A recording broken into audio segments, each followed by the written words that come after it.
భుజంగాసని మేము ఉన్నాము. మంచి ఆలోచించడానికి మనకి రక్షించడానికి మీరు ఉంటారు కాబట్టి మీరు ఆశిస్తున్నాను. దేవుడు వయసు చేయాలా, ఆరోగ్యం చేయాలా, మీరు కూడా ఇంకా రాజకీయంలో హై లెవెల్ వయసు దేవుడు మీకు రక్షించాలా. మేము కూడా మాకు మీరు టికెట్ ఇచ్చాము, మన సేవలు మీతో ఉంటాయి.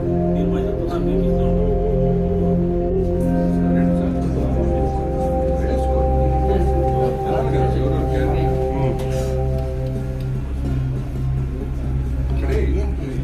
कैंडिडेट के దోస్తులు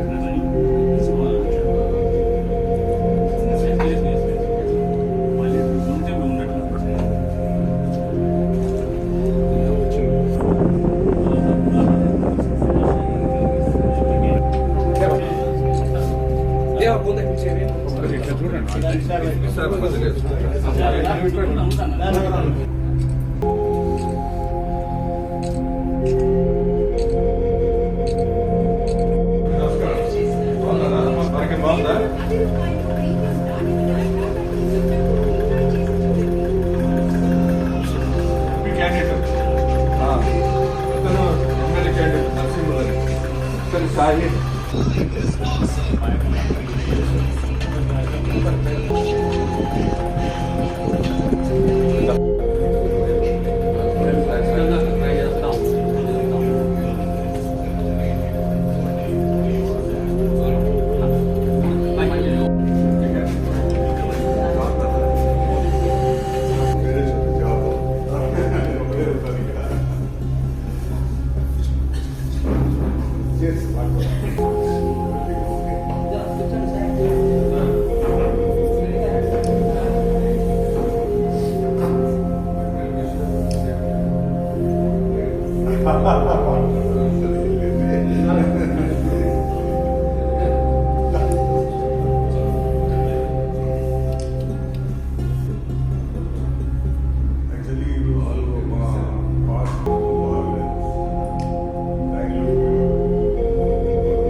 నా పేరు బిఎస్ సమస్య. కాంగ్రెస్ పార్టీ ఎంపీ అభ్యర్థి. నా కాంగ్రెస్ పార్టీ టికెట్ కలిగినారు కాబట్టి అది గుర్తుండదు. ఇక్కడ దర్గాకు వచ్చి ముక్కొని ఆశీర్వదిస్తుంటారు. ఇది రంజాన్ నెలలో ఇది ఆఖరి జుమ్మా. ఇది చాలా ముఖ్యమైన జుమ్మా కాబట్టి ఈ దర్గాకు వచ్చి మసీదు పోయి పవిత్రమైన నెల ఇది. పవిత్రమైన నెలలో ఆశీర్వాదం తీసుకుంటాం వచ్చాము.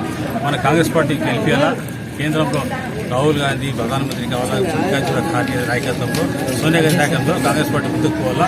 అదేవిధంగా మా శ్రీరామ్ సింగ్ రఘువీరెడ్డి గారి నాయకత్వంలో, మా శ్రీధర్ గారి నాయకత్వంలో పార్టీ ముందుకు తీసుకుపోతాము. మా పార్టీ కార్యక్రమం ఏమిటో ప్రజల ముందుకు తీసుకుపోతాము. మా బ్రాండ్ స్కీమ్స్ ఏమిటో కూడా మేము ప్రజలకు తీసుకుపోయి అది మేము ప్రతి ప్రజల దృష్టి తీసుకొచ్చి మేము మా సక్సెస్ అయ్యేదానికి ప్రయత్నం చేస్తాము. అదేవిధంగా మేము కాంగ్రెస్ పార్టీకి ఎమ్మెల్యే ఎంపీ టికెట్ ఇద్దరు కూడా ఉన్నాము. దయచేసి ప్రజలంతా కూడా మా పార్టీ గురించి ఎమ్మెల్యే గారికి కానీ ఎంపీ గారికి ఇది రెండు కూడా కాంగ్రెస్ చేసి మాకు సేవ చేసే అవకాశం ఇవ్వండి. కాంగ్రెస్ పార్టీ ఈసారి ప్రభుత్వం వస్తే ఖచ్చితంగా మనం ప్రజలకు అర్థం ఉంటుంది. మాకు ప్రత్యేక హోదా సాధిస్తాము. మన నాయకులు మంచి నాయకులు వాళ్ళకి గైడెన్స్ పడుతుంది కాబట్టి పార్టీలు సక్సెస్ ఈ ప్రభుత్వం పవిత్రమైన మాసం నెలలో దర్గాకు వచ్చినాము. ఆశీర్వాదం ఈ స్థానంలో ఆశీర్వాదం ఎలక్షన్ పోతున్నాము. ఈ ఆశీర్వాదం సాధిస్తాం. ఎలక్షన్లో ఇద్దరు ఎంపీ గెలుస్తామని ఈ అవకాశం ఇచ్చారు. నమస్కారం. నా పేరు నరసింహులు. నేను ఇప్పుడు జరుగుతున్నటువంటి సార్వత్రిక ఎన్నికల్లో పెనుగొండ కాంగ్రెస్ పార్టీ ఎమ్మెల్యే అభ్యర్థిగా ఈ పెనుగొండ నియోజకవర్గానికి పోటీ చేయడం జరిగింది. నాకు ఈ అవకాశం కల్పించిన మన ప్రియతమ నాయకులు ఏఐసిసి అధ్యక్షులు మల్లికార్జున ఖర్గే గారికి, అదేవిధంగా రాహుల్ గాంధీ గారికి, అదేవిధంగా మా ప్రియతమ నాయకులు, మాకు దైవ సమానులు, పెద్దలైనటువంటి సిడబ్ల్యూసి సభ్యులు రఘువీరారెడ్డి గారికి, అదేవిధంగా మా పిసిసి ప్రెసిడెంట్ షర్మిలమ్మ గారికి, అదేవిధంగా మమ్మల్ని మాకంటే ఎక్కువ కష్టపడుతూ మేము ఈ స్థాయిలో నిలబడడానికి తీవ్ర కృషి చేసినటువంటి మా ప్రియతమ నాయకులు, మాకు అన్నగారైనటువంటి కేటీ శ్రీధర్ గారికి కృతజ్ఞతలు తెలియజేసుకుంటూ, ఈరోజు ఈ రంజాన్ మాసంలో చిట్ట చివరి శుక్రవారం అయిన సందర్భంగా మా ముస్లిం సోదరులతో ఆప్యాయ సమావేశం ఏర్పాటు చేసుకోవడానికి ఇక్కడికి రావడం జరిగింది. ఈ యొక్క పవిత్రమైనటువంటి ఈ దర్గాలో, ఈ ప్రపంచంలోనే దాదాపుగా పవిత్రమైనటువంటి ఈ దర్గా సన్నిధిలో మా ముస్లిం సోదరులందరినీ కలుసుకొని ఈ కాంగ్రెస్ పార్టీకి మద్దతు ప్రకటించవలసిందిగా వాళ్ళని కోరి వారి యొక్క ఆశీర్వాదం తీసుకోవడం జరిగింది.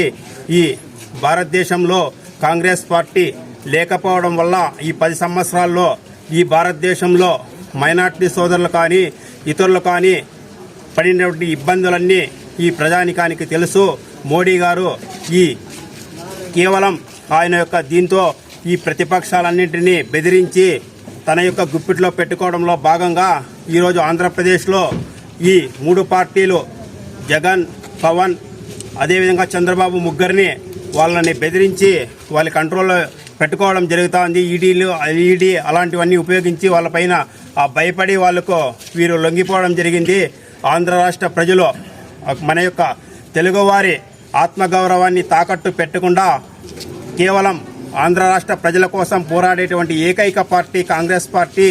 ఈ రాష్ట్రంలో ఏదైనా ప్రత్యేక హోదా, ఇతర విభజన హామీలన్నీ అమలు కావాలన్నా, న్యాయం జరగాలన్నా కేవలం కాంగ్రెస్ పార్టీతోనే సాధ్యం. కాబట్టి ఆంధ్ర రాష్ట్ర ప్రజలు, అదేవిధంగా పెనుగొండ, హిందూపురం పార్లమెంటు పరిధిలోని ఓటర్ మహాశైలందరూ తమ యొక్క విలువైన 2 ఓట్లను ఎమ్మెల్యే అభ్యర్థిగా పోటీ చేస్తున్నటువంటి ఎంపీ అభ్యర్థిగా పోటీ చేస్తున్నటువంటి అన్నకు, ఎమ్మెల్యే అభ్యర్థిగా పోటీ చేస్తున్నటువంటి నాకు మీ పవిత్రమైన ఓట్లు వేయించి గెలిపించవలసిందిగా కోరుకుంటూ, అతి త్వరలో పెనుగొండలో కాంగ్రెస్ పార్టీ ఆఫీసును మా ప్రియతమ నాయకులు రఘువీరారెడ్డి గారి చేతుల మీదుగా కేటీ శ్రీధరన్న గారి ఆధ్వర్యంలో ఓపెన్ చేసుకొని అతి త్వరలో మా క్యాన్వాసింగ్ కూడా ప్రారంభించడం జరుగుతుందని తెలియజేసుకుంటున్నాను.